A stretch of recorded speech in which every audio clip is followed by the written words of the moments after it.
Well, while my husband was in for lunch, I came out here and mowed the garden area, just like the grassy area between different garden sections. And so it's looking a lot better. I need to get my string trimmer for this section along that black landscape fabric and then between these raised beds, because I didn't feel like it was important to measure before putting my raised beds down, and our lawnmower does not fit between them. So we have to string trim that. And then of course like this area.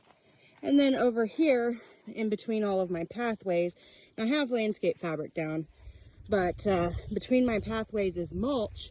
Mulch is great when you have a constant supply of it, but when you don't, the grass just grows right up through it.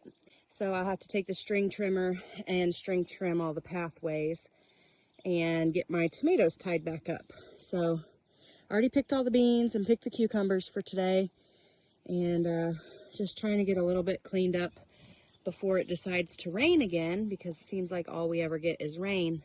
But I just wanted to show you while it is looking somewhat decent. And I get a lot of comments. Everybody seems to have ideas on how to stay on top of the weeds. They say, oh, put black landscape fabric down, or oh, just mulch more. Cardboard and mulch.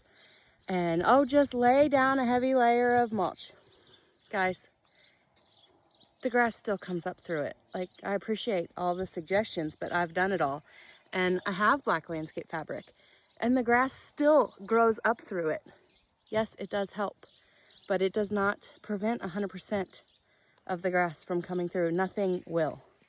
So when you have a garden this size, you're gonna have grass and weeds, especially when you've got 2 small kids at home and you're busy and your husband is a commercial farmer and we've got everything else going on. We've got corn and beans, we've got hay, we've got just everything. So I appreciate everybody's suggestions on mulch, but that's not the greatest answer either.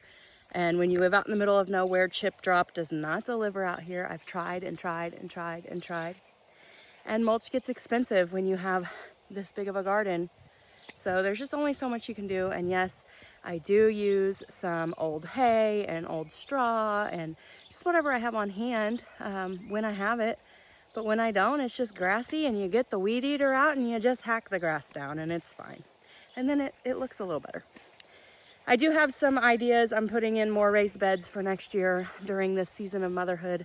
Raised beds are just easier than in-ground, so I'm giving up a lot of my in-ground gardening next year for more raised beds. But for right now, I am just making do and trying my best to keep